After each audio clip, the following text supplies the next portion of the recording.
Je vais essayer de présenter en 15 minutes une approche psychanalytique aussi des radicalisations que je vais tirer des travaux qu'on mène au niveau du CERT. Donc la plupart d'entre eux ont été publiés. Je vais essayer de synthétiser tout ça et tout à la fin, je vais essayer de repérer des points où on pourrait effectivement travailler voilà, les zones où l'interdisciplinarité peut être appelée. Alors pourquoi promouvoir une approche clinique, en l'occurrence d'orientation psychanalytique, concernant une série de phénomènes habituellement inscrits parmi les phénomènes sociétaux ou politico-religieux? Alors tout d'abord, il me semble que la perspective clinique permet de prendre en compte certaines spécificités des phénomènes, telles qu'elles se manifestent dans la parole des sujets radicalisés. Et ensuite, parce que cette approche par la parole offre l'occasion d'y repérer certaines récurrences thématiques et structurales qui permettent ensuite de les articuler à des considérations sur le contexte culturel et politique, qui va m'intéresser aussi. C'est un tel travail que nous nous attelons au niveau du CERT, et c'est pourquoi, loin de réduire ces phénomènes à leur stricte dimension individuelle, l'approche psychanalytique engage en réalité à les situer dans les différentes échelles des réalités humaines qui les englobent, à savoir les niveaux macro, donc le niveau du malaise dans la civilisation, comme disait Freud, le niveau macro, le niveau méso, au niveau de la culture, et enfin le niveau micro qui concerne l'individu, donc la clinique du sujet. Alors je vais déplier ces différentes dimensions, en commençant par le niveau macro, c'est-à-dire ce que Freud appelait le malaise dans la civilisation. Donc au niveau macro, la mondialisation actuelle, à la suite de celle de la colonisation, a créé de nouveaux champs de tension entre le monde occidental et le monde musulman, en un vaste mouvement qui entraîne les ensembles humains dans le même flux des échanges et des homogénéisations techniques et économiques, au moment où s'étend l'interpénétration entre les aires culturelles, des craintes réciproques voient le jour, des traumatismes anciens sont réveillés. Nous assistons à une fragilisation du sentiment d'identité, de part et d'autre, ce qui témoigne qu'il y a aussi une interconnexion des crises dans les aires culturelles de l'islam, telles que les étudie Fethi Ben Slama, et crise dans le monde occidental, qui fait plus particulièrement l'objet de mes propres recherches et que je vais un petit peu déplier aujourd'hui. En Occident, la radicalisation islamiste est devenue un phénomène sociétal épidémique à partir du milieu des années 2000, au moment où l'usage de ce terme s'est imposé, comme le rappelait tout à l'heure Tamara notamment. Donc, au moment où l'usage de ce terme s'est imposé pour devenir prévalent dans les sciences humaines et sociales, les travaux des experts et dans les médias. Alors du coup, s'opposer, comme ça arrive de temps en temps, s'opposer à l'usage même du terme radicalisation est absurde au final. S'en passer nous empêcherait ni plus ni moins de participer au débat, isolerait nos travaux de la communauté scientifique, d'autant que l'hégémonie actuelle de cette notion, venue remplacer d'autres notions encore en usage il y a peu, la notion d'extrémisme, comme on en a parlé un petit peu, la notion de fondamentalisme religieux, celle de fanatisme, alors là, qui n'est plus du tout en usage, mais il me semble que si cette notion de radicalisation s'est imposée depuis une bonne quinzaine d'années, c'est peut-être qu'elle désigne un phénomène qui lui-même était assez nouveau pour appeler un nouveau mot pour le désigner plus spécifiquement. Revenons à l'Occident. On peut considérer qu'il existe ici aussi, donc en Occident, une crise des idéaux, mais d'une autre manière que dans le monde musulman. Elle passe, cette crise, par l'essoufflement du grand récit du progrès, aussi bien scientifique que social. C'est en même temps une période de perte de confiance dans les institutions et d'affaiblissement de la force performative des discours politiques hérités de la modernité, notamment le discours communiste. Dans l'espace laissé vacant par les anciennes idéologies politiques, s'est installée la rationalité économique qui substitue aux valeurs symboliques la gouvernance par le nombre. Entre autres conséquences, on a assisté à l'amplification des formes d'exclusion sur le plan matériel et sur celui du lien social, qui ont touché des populations dont les affiliations sont fragiles. Parmi ces populations, deux groupes semblent particulièrement exposés. Des enfants issus de l'immigration des pays musulmans en souffrance de références symboliques et des enfants d'autochtones affectés par certaines incohérences normatives propres à cette grande période de mutation que nous vivons. Les uns et les autres, par un cheminement différent, trouvent dans l'idéologie islamiste radicale une certitude, une soumission à un ordre accompli qui semble les délivrer d'un vécu anomique du monde. Alors pour aborder notre second niveau, le niveau méso, c'est-à-dire le niveau de la culture, nous avions, dans un travail fait et publié avec Fethi Benslama, emprunté à Ian Hacking sa notion de niche écologique pour penser le milieu qui se constitue entre la dimension macro et entre la dimension micro, la dimension subjective. Alors qu'est-ce que la niche écologique pour Ian Hacking? Cette notion désignait chez Ian Hacking l'ensemble des éléments d'une culture dans la convergence à un moment donné était susceptible de favoriser l'apparition et la diffusion d'une expression de la folie propre à une époque, une fois apparue, décrite par des experts et diffusée dans la société. Cette expression de la folie formait ce qu'il nommait une maladie transitoire, c'est-à-dire une maladie prête à porter, susceptible d'être adoptée par des sujets habitant la culture qu'il avait suscitée. Donc on voit des experts désigner un phénomène, le nommer, le phénomène se diffuse, et des sujets s'approprient ce phénomène et habillent leurs symptômes avec ce phénomène.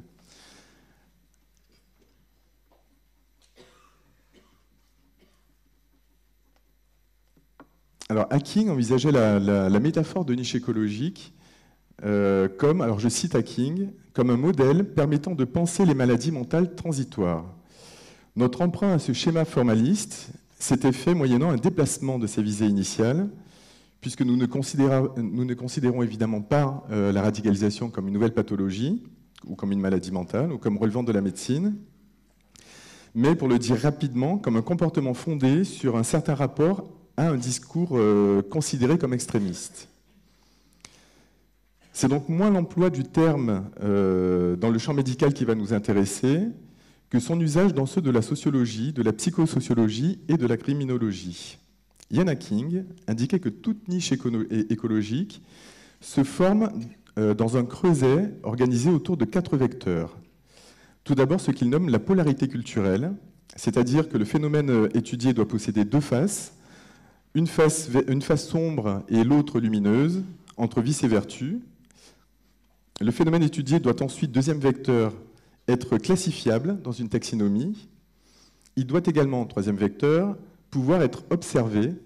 Et enfin, quatrième vecteur, il doit pouvoir susciter, auprès de certaines populations de l'époque où il se produit, un certain désir d'évasion. Donc 4 vecteurs. Alors à la façon de Ian Hacking, nous pouvons aborder la radicalisation islamiste comme un phénomène subjectif et sociétal suscité par une niche écologique ayant 4 vecteurs. Le premier vecteur est la polarité culturelle, que l'on peut localiser dans les représentations touchant au soulèvement collectif. À l'une des extrémités du spectre de la révolte se situent ainsi les représentations concernant le soulèvement du peuple contre un pouvoir oppresseur, et plus encore la révolte de la population jeune contre les injustices. L'une et l'autre rejoignent un idéal collectif porté par un souffle romantique, tout particulièrement en France, dont la mythologie moderne est hantée par les récits sur la prise de la Bastille. C'est là le versant vertueux de cette polarité culturelle, dont le versant sombre, inquiétant, est issu du fond de l'histoire européenne. Il s'agit des révoltes scyllastiques, comme les nomme Norman Cohn, des poussées millénaristes qui, dès le XIe siècle, ont régulièrement soulevé les masses populaires en quête de millénium, en quête donc du paradis sur Terre. Alors pour précipiter ce paradis sur Terre, pour faire advenir le millénium, ces populations pensaient le précipiter donc en sapant toutes les institutions symboliques, en levant tous les interdits fondateurs de la culture, en suspendant la loi. Toute l'ambivalence face au soulèvement populaire en général proviennent, me semble-t-il, de l'intrication, l'entremêlement de ces 2 versants de la révolte des masses. D'un côté, la quête vertueuse de justice, d'un autre, la menace d'une suspension de la loi et du chaos qui en serait la conséquence directe.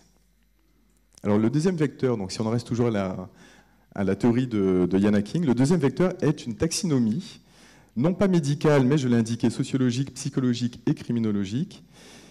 C'est dans ces champs épistémiques, en effet, qu'un phénomène a été repéré durant les années 2000-2010, a été rapidement nommé radicalisation, avant d'être décrit, quantifié, inscrit dans des grilles d'observation, Pour cela, il a d'abord fallu que ce phénomène quitte les 3 espaces où il se situait jusqu'alors, du temps où il était envisagé qu'en tant que terrorisme. Alors, les 3 espaces en question sont le discours policier, le discours religieux et le discours juridique. Ce n'est en effet qu'après s'être émancipé du giron de la police et de la justice que ce phénomène a pu être abordé et analysé en tant que processus dynamique, capable de susciter des comportements déviants au regard des normes sociales et de la loi. Donc c'est à ce moment-là qu'il est passé du terrorisme à la radicalisation. Le 3e vecteur, à savoir l'observabilité, a, dans le cas de la radicalisation, 2 sources, me semble-t-il. Tout d'abord, le champ institutionnel, la Miviludes en l'occurrence, et associatif, les UNADFI, les ADFI, qui chacune, donc UNADFI et Miviludes, sont dédiées à la surveillance des sectes et ont un champ armé non seulement d'outils théoriques, mais d'un système d'observation très précis de ce qu'ils appellent les dérives sectaires. C'est-à-dire que si le phénomène de radicalisation a pu être observé, c'est que ces deux instances, au niveau de la Miviludes ou au niveau des associations anti-sectes, disposaient d'une théorie, la théorie de l'emprise et de la manipulation mentale, qui permettait de surveiller des comportements considérés comme des comportements déviants à l'égard d'une certaine norme. En tout cas, c'est grâce à la présence sur le territoire français, surtout, de ces instances de surveillance, qu'un phénomène a pu être observé, qu'on a appelé radicalisation, et qu'on a commencé à théoriser. Et enfin, le 4e vecteur, qui est le désir d'évasion. Dans le cas de la radicalisation, ce désir prend la forme d'un appel vers cet ailleurs promis par Daesh, à savoir la cité islamique et du califat restauré, loin du marasme social, de l'ennui et de l'absence de perspectives économiques, notamment pour les jeunes des cités les plus défavorisées. Alors au niveau micro, bon, malheureusement je n'aurai peut-être pas le temps de tout terminer, au niveau micro très rapidement, c'est-à-dire au niveau des processus subjectifs impliqués dans ces phénomènes, il ne s'agit donc, comme je vous le disais, absolument pas d'envisager la radicalisation comme une nouvelle pathologie.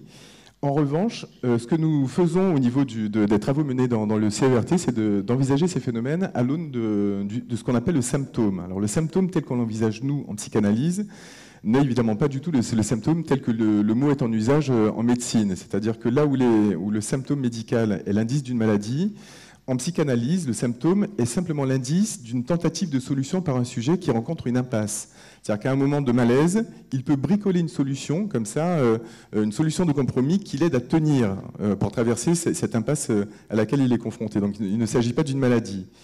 Et précisément, dans la mesure où il ne s'agit pas d'une maladie, on comprendra rapidement que nos visées, en tout cas au niveau du CRT, la visée en gros du clinicien orienté par la psychanalyse, n'est pas du tout d'abraser le symptôme en tant que tel, puisque si on note le symptôme du sujet radicalisé, il risque de tomber ou de vite s'engager dans une nouvelle doctrine, de se réapproprier un nouveau discours. Notre idée n'est pas donc de le débarrasser, d'abraser le symptôme, mais de faire en sorte que ce symptôme cesse d'être invalidant, ou en tout cas ne l'empêche pas de s'inscrire dans le lien social. Donc il ne s'agit pas du tout de déradicaliser, qui n'a jamais été aucunement l'une de nos visées. Alors j'ai encore combien de temps là, 2 minutes ? 1 minute. Bon, alors très rapidement, le travail qu'on mène, orienté par la psychanalyse, indique ce qui nous intéresse, à partir de la parole du sujet, d'entendre résonner les mutations qui se produisent dans le lien social. Parmi les symptômes contemporains, on peut y mettre la toxicomanie, toute une série de phénomènes, entre autres, il y a la radicalisation. Ce qui nous intéresse, c'est dans quelle mesure cette approche clinique au cas par cas peut nous apprendre quelque chose des mutations en cours dans le lien social contemporain. Or, effectivement, pour étudier le lien social contemporain, nous avons de toute façon besoin de l'apport des autres disciplines des sciences humaines et sociales qui travaillent sur des échelles qui ne sont pas les nôtres. Et c'est pourquoi un dialogue, voire dans l'idéal, mais ça on peut toujours rêver, une méthodologie qui serait commune à la sociologie, l'anthropologie, avec les psychanalystes, serait quelque chose qui nécessairement nourrirait toutes nos réflexions. Merci pour votre attention.